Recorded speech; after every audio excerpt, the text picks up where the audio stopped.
semuanya. Apa kabar hari ini ibu-ibu dan bapak semua? Baik, alhamdulillah ya. Sebelum kita mulai, kita tepuk semangat dulu ya Bu. Ini diam dulu ya Bu ya. Nanti ikuti saya ya Bu ya. Tepuk semangat.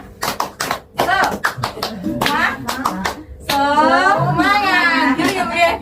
Ayo tepuk semangat ya Bu. Sekali lagi ya Bu ya. Tepuk semangat. Semangat ya. Terima kasih setelah bermain tepuk tangan semangat. Semoga ibu-ibu dan juga bapak semuanya bisa sakit konsentrasi dan juga bersemangat dalam mengikuti materi hari ini ya Bu ya. Masih ingat gak pertemuan bulan lalu kita membahas tentang apa ya bapak-bapak dan juga ibu-ibu? Kekerasan anak ya Bu ya. Terima kasih. Apalagi Bu yang kita bahas pada waktu itu? Yang dibahas pada waktu itu sudah disampaikan belum kepada anggota keluarga panjenengan sedoyo? Sudah. Nah sekarang dibuka buku pintarnya lagi ya Bu ya. Kemarin itu kita belajar tentang apa saja hak anak ibu-ibu bapak semuanya. Ini sudah didiskusikan sama keluarga semua. Sudah ya. Kita juga membahas tentang akibat kekerasan terhadap anak. Sudah dibahas sama keluarga jenengan. Akan berakibat anak menjadi sakit, kemudian luka, dan kemudian ada juga menjadikan anak trauma gitu ya. Cara pencegahan kekerasan di keluarga, Ibu sudah didiskusikan sama keluarga, Ibu dan juga Bapak semua. Berikutnya, kemarin ada cerita tentang Nina yang tidak mau sekolah. Ada nggak kira-kira yang tidak mau sekolah dari anak-anak panjenengan sedoyo? Ada nggak ya? Cara penyelesaiannya gimana? Sudah didiskusikan sama keluarga ya Bu ya? Berikutnya tentang film Getun sudah disampaikan ya sama keluarga panjenengan? Setiap sikap dan juga perilaku yang membuat anak menderita baik secara fisik, psikis ataupun mental gitu ya terhadap anak itu adalah bentuk dari kekerasan dan perilaku yang salah gitu ya. Kemudian disiplinkan anak itu tidak harus dengan kekerasan ya Bu, bisa juga dengan menerapkan aturan kesepakatan antara panjenengan sama anak. Mana materi hari ini Bu, itu ada hubungannya. Hari ini kita bahas melindungi anak melalui pencegahan penelantaran. Seperti yang ditampilkan di sini ya Bu, jangan lihat di sini sesi 12 itu ada judul pencegahan penelantaran dan eksploitasi.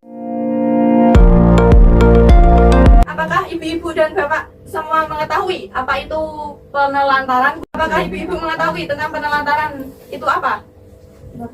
Bukan di opening ya? Bukan di opening yang apa Bu?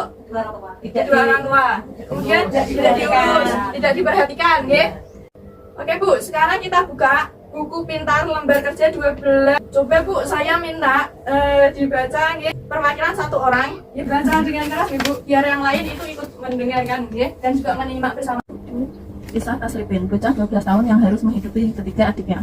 Jauh di sebuah dusun di desa Gunung Lurah, Kecamatan Cilongkok, Banyumas, Jawa Tengah, Tasripin 12 bocah tanggung dari dusun pesawahan harus hidup sendiri dan mencari nafkah untuk menghidupi ketiga adiknya.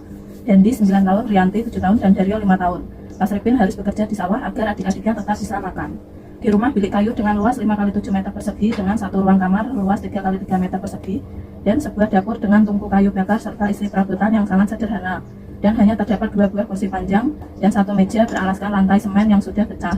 Hidup 4 bocah sebatang kara. Ayah mereka pergi bekerja di Kalimantan bersama kakak tertuanya, sementara ibunya meninggal akibat tertimbun longsor saat sedang mencari pasir 1 tahun lalu. Kini bocah tersebut harus hidup sebatang kara dan tidur dalam satu kamar dengan kasur dan bantal yang sudah tampak lusuh dengan ditutupi matras. Ketika adiknya sangat mengandalkan kakak kedua mereka, Tasripin yang setiap hari harus bekerja di sawah dengan mencangkul, membersihkan sisa-sisa padi, serta menanam padi bersama warga desa pada saat masa tanam. Ibu sudah meninggal dan bapak bekerja di Kalimantan bersama kakak, kata Tasripin.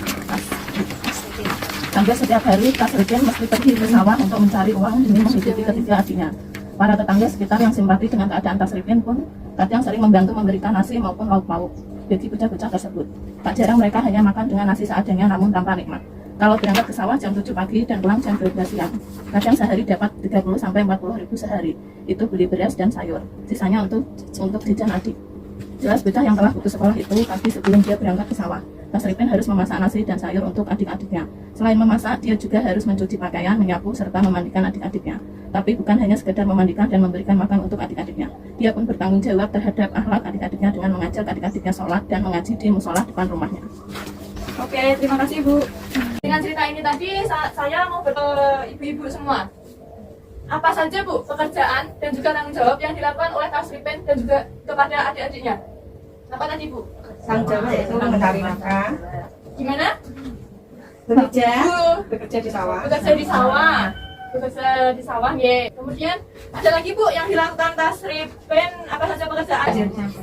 Menyapu, memandikan adik-adik, menyapu. Kemudian memasak.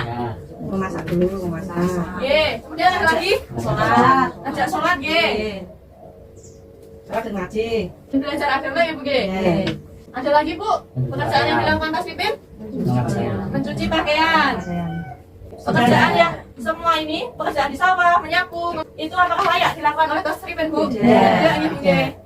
Kemudian mestinya Bu, yang seharusnya dilakukan oleh ayah atau kerabatnya terhadap Tasripin dan juga adik-adiknya itu apa Bu? Mestinya tanggung jawab ayahnya atau kerabatnya itu apa? harus menafkahi, Nafkahi, ye. Kemudian ada lagi Bu yang menyekolahkan, ye.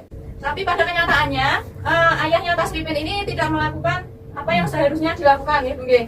Malah ayahnya itu kemana Bu? Pada kenyataannya pergi, ye. Pergi meninggalkan mereka untuk bekerja ke Kalimantan. Jawaban ibu-ibu dan juga bapak semuanya ini bisa disimpulkan bahwa hal-hal yang dilakukan oleh ayahnya Tasripin ini adalah merupakan contoh dari bentuk tindakan penelantaran terhadap anak. Itu terjadi karena tidak dilakukannya kewajiban dan juga tanggung jawab orang tua dalam memenuhi kebutuhan dasar anak, termasuk kasih sayang dan juga perhatian. Bahwa penelantaran itu tidak dibenarkan untuk dilakukan, Ibu.